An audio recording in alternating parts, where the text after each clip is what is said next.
Que s'est-il passé sur le marché du NFT le jeudi 8 juin 2023? Qu'est-ce qu'il ne fallait surtout pas rater? C'est parti, on y va. Avant ça, n'oublie pas le petit pouce bleu en bas de la vidéo, on s'abonne à la chaîne, on clique sur le lien dans la description pour récupérer, accéder à plein de choses, des emails, des Discord, des appels, des trucs de ouf.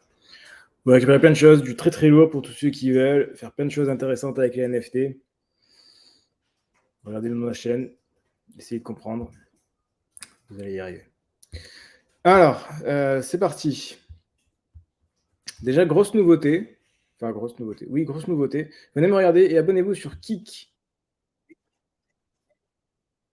Attendez, voilà, regardez, c'est moi.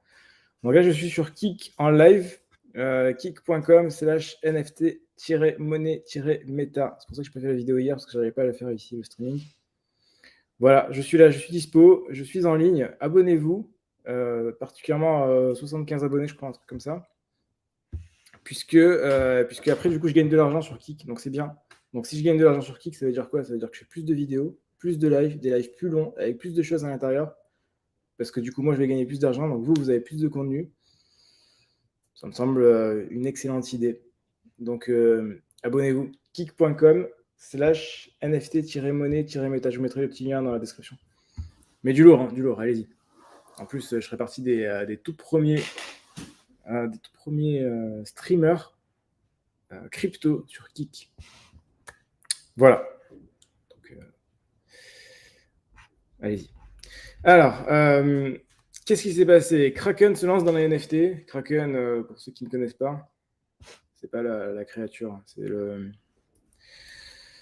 c'est un exchange centralisé dont tout le monde s'en fout un peu et qui se lance dans Kraken NFT.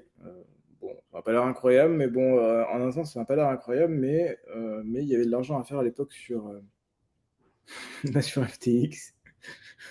Sur feu FTX, il y avait de l'argent à faire déjà à l'époque. On se souvient de Steph Curry qui était plutôt très sympathique. Donc du coup, il y avait de l'argent à faire. Pareil sur crypto.com. Et il y avait de l'argent à faire. Donc c'est plus ou moins inutile, mais on ne sait jamais. On sait jamais. Parfois, il y a des choses intéressantes. Parfois, ça marche bien. Et parfois, ça fait de l'argent. Bon, là, pas forcément maintenant. Mais c'est quand même quelque chose à surveiller. Donc je ne serais pas si... je ne serais pas totalement contre l'idée que Kraken NFT soit un joueur intéressant.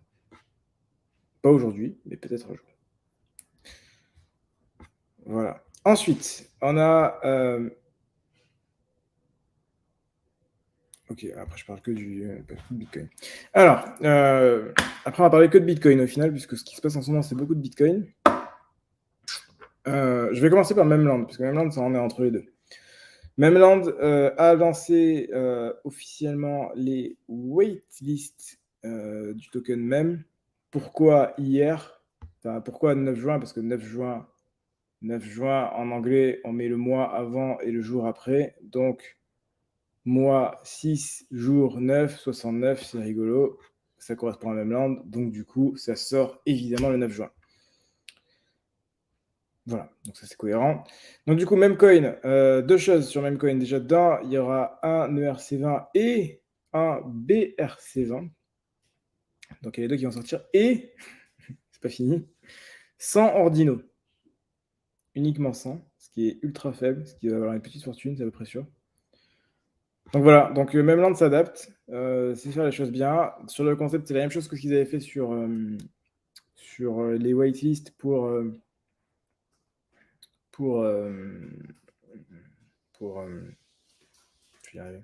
les captains, c'est-à-dire que si vous aviez des potatoes, vous aviez des waitlists. Là, c'est pareil. Si vous avez un captain ou des potatoes, vous avez des waitlists. 5 pour les captains, 1 pour les potatoes. Et j'imagine beaucoup plus pour les MVP. Voilà, donc ça annonce du très très lourd, du très très très très lourd. Même le token, du coup, même sur la BRC20. Alors, au passage. C'est important de savoir ça. Il existe un token même sur la BRC20 déjà. Même. Ce n'est pas le token de Memland. C'est le token même. C'est le deux. Alors, il est quand même pas dégueu. C'est le deuxième token qui a été créé sur la blockchain, sur la BRC20. Donc, c'est pas n'importe lequel non plus. il est arrivé juste après Ordi, mais il n'appartient pas du tout à Memland. C'est une autre équipe complètement séparée, qui n'a rien à voir. Tu veux bien même BRC20, c'est eux. Qui apparemment est restreint. Bon, c'est peut-être pas eux, c'est peut-être un scam. Mais bon, dans l'idée, c'est plus ou moins eux. Donc voilà, donc ça n'a rien à voir. Faites attention, et c'est ceux qui ont sorti Pixel même, qui était un fiasco, et ainsi de suite. C'est différent. Ensuite, vous avez... non, ça c'était pour le titre de la vidéo. Vous avez en ce moment les ordinaux sur Bitcoin qui marchent bien, alors plus ou moins, ça dépend lesquels. Mais il y a une catégorie particulière qui marche extrêmement bien, beaucoup mieux que le reste, c'est l'art sur Bitcoin.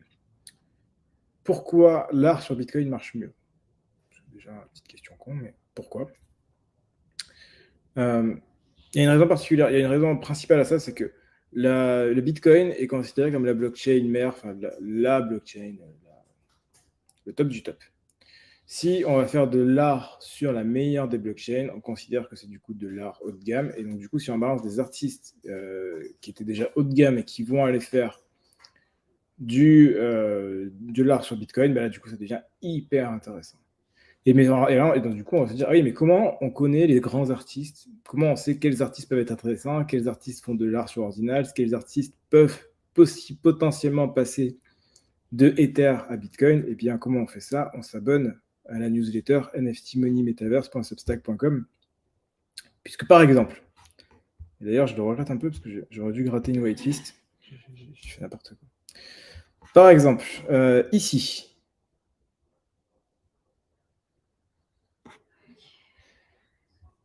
Clay Collective. Clay Collective, c'est qui? C'est un mec qui a un nom compliqué qui s'appelle BRRR, un truc comme ça. BRRRBON. Voilà, donc c'est Clay Collective qui a fait ces petites grenouilles. Ces grenouilles, ce sont un hommage officiel aux Bitcoin Frogs. Les Bitcoin Frogs, qui sont eux, et qui sont plus ou moins la référence. Certains disent les Bored Apes des Bitcoin. Bon, ça a l'air compliqué à tenir, mais ouais, c'est compliqué à tenir, mais bon, voilà. Dans l'idée, c'est ça. C'était hier un launchpad sur Magic Eden, ça. Je ne sais pas si c'est toujours un launchpad d'ailleurs.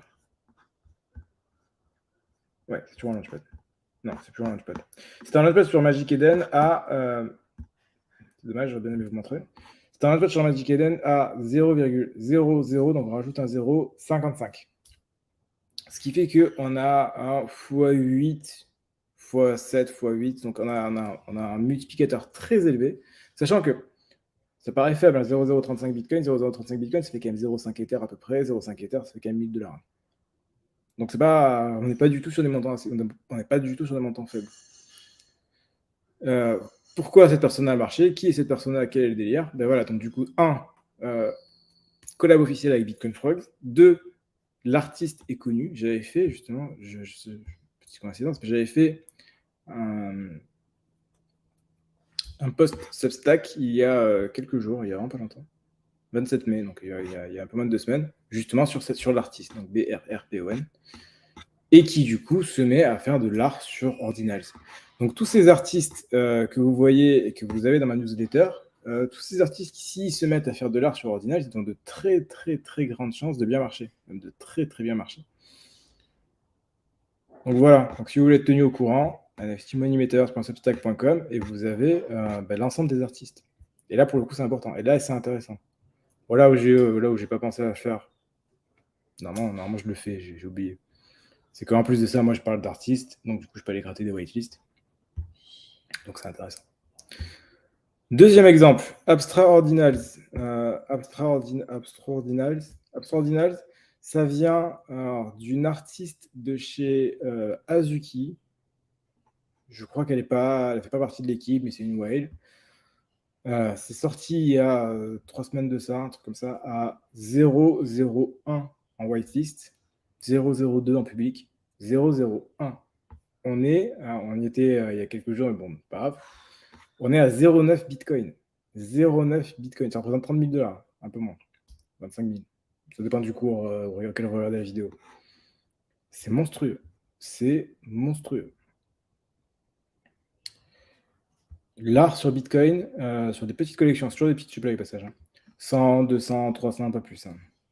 L'art sur Bitcoin sur des petites supplies, avec des artistes qui sont plus ou moins connus et qui vont faire le switch Ether Bitcoin, c'est hyper intéressant.